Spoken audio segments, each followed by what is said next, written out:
Everyone loves a simple story. Rome was big and glorious, then some angry guys in horned helmets showed up and kicked in the door. It's a great narrative for a movie, but it's historical junk food. The so-called barbarians weren't the cause of Rome's fall. They were just the vultures who showed up once the carcass was already cold.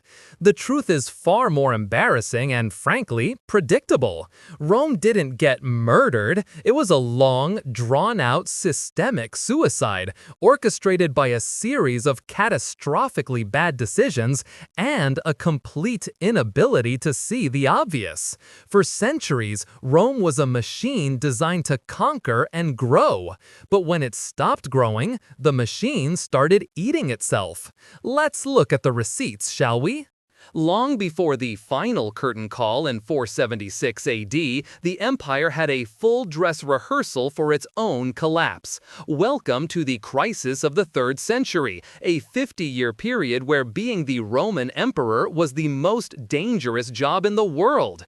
We're talking about 26 different emperors in 50 years, and most of them died in creative and unpleasant ways, usually involving their own troops. To pay these disloyal armies, emperors just kept minting more money, except they ran out of actual silver. So the denarius, once a solid silver coin, became a sad, silver-washed piece of copper. They invented hyperinflation 2,000 years before it was cool. The economy was in shambles, invaders were pouring across every border, and the whole project nearly imploded. A temporary fix was found, but the damage was permanent. After the 50-year tire fire, a guy named Diocletian stepped in and decided what Rome needed was more management. A lot more. He created the Tetrarchy, which literally means rule by 4. One empire, 4 emperors, each with their own capital and bureaucracy. On paper, it's a brilliant plan to manage a sprawling empire. In reality, it was like trying to solve a marital dispute by inviting 2 more people into the marriage. He quadrupled the number of ambitious men with armies who could potentially start a civil war. Guess what happened the moment he retired? Exactly that. Diocletian's brilliant solution also massively bloated the government, creating a parasitic administrative class that produced nothing but paperwork and tax demands. They fixed the immediate crisis by creating a much slower, more expensive one. Then comes Constantine, who wins the inevitable civil war and has a genuinely revolutionary idea. He looks at the city of Rome, the heart of the empire for 1,000 years, and basically says, "This place is a dump." So he packs up the imperial court and moves it to a new city he conveniently names after himself, Constantinople. This wasn't just a move, it was a divorce. All the money, power, and political focus shifted eastward. The western half of the empire, including the city of Rome, was left to fend for itself. It became a politically irrelevant backwater that was still expected to pay for everything. The heart of the empire was now 800 miles away, leaving Italy and the West vulnerable and, more importantly, feeling completely abandoned. Running this bloated, divided empire was expensive, and Rome's solution to every financial problem was taxes. Crushing, inescapable, life-ruining taxes.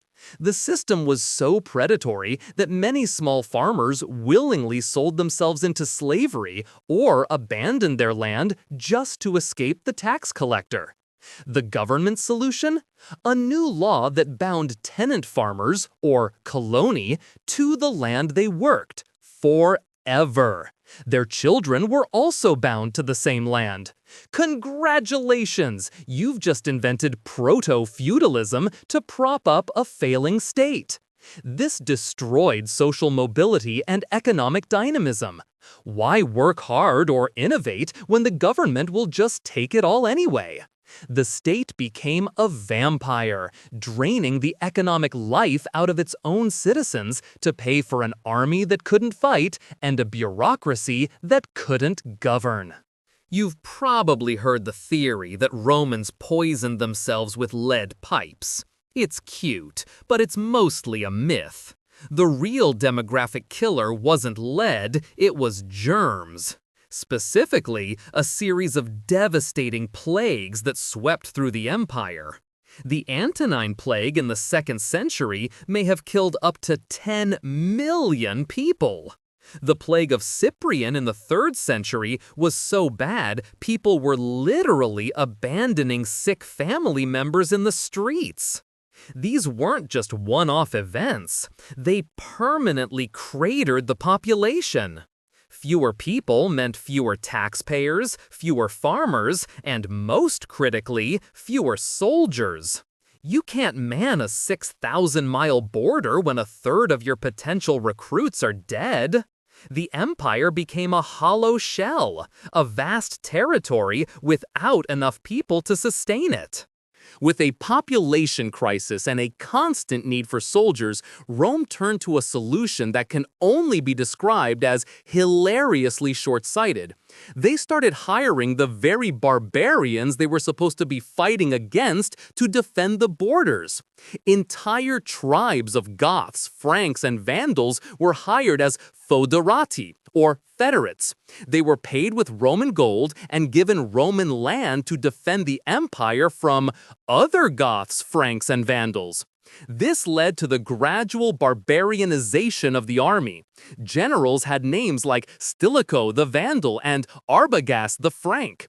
These men were often loyal, but their troops' loyalty was to their commander and their paycheck, not to some abstract idea of a Roman state they barely understood. Rome had effectively outsourced its own survival, and the contractors were starting to realize they had all the leverage.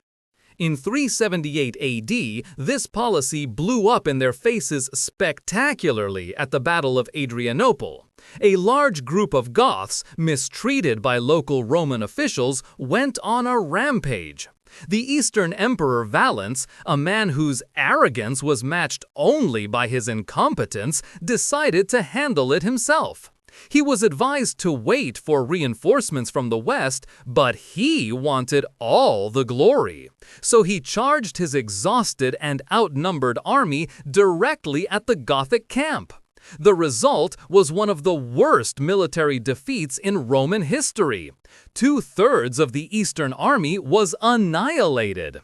Emperor Valens himself disappeared in the slaughter, his body never found. It was a cataclysm. Adrianople didn't just cost Rome an army and an emperor, it shattered the myth of Roman invincibility for good. Everyone, especially the barbarians, was now paying attention. When the Visigoths sacked the city of Rome in 410, it was a profound psychological shock. But it wasn't the apocalyptic destruction you might imagine. Their leader, Alaric, hadn't even wanted to attack the city. He was a former Roman general who felt he and his people were being disrespected by the imperial government. He repeatedly tried to negotiate for land and titles, but the bureaucrats in Ravenna kept ignoring him. The sack was basically an extreme form of political protest. Alaric even gave orders to spare the churches and the civilians hiding inside. After 3 days of moderate looting, they just left. The damage was minimal compared to other sacks in history. The real injury was to Rome's ego. The eternal city, the center of the world, had been proven vulnerable. The emperor wasn't even there to defend it. He was hiding in another city. The political drama is exciting, but the real fall of Rome happened quietly, in the plumbing. A complex society runs on infrastructure, and Rome's was breathtaking. Aqueducts, sewers, 50,000 miles of paved roads. This system required constant, expensive maintenance. As the tax base evaporated and the state fractured, there was no money or centralized authority to fix a broken aqueduct or repair a crumbling bridge. So, one by one, they failed. The great cities depopulated as clean water stopped flowing. Trade collapsed as roads became impassable. The population of Rome itself fell from over 1 million to less than 50,000.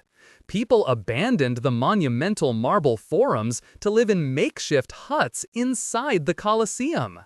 The fall of Rome was the sound of silence as the intricate machine of civilization slowly ground to a halt.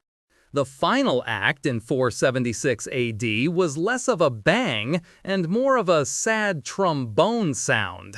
The last Western Roman emperor was a teenager ironically named Romulus Augustulus, a pathetic echo of Rome's founder and its first great emperor.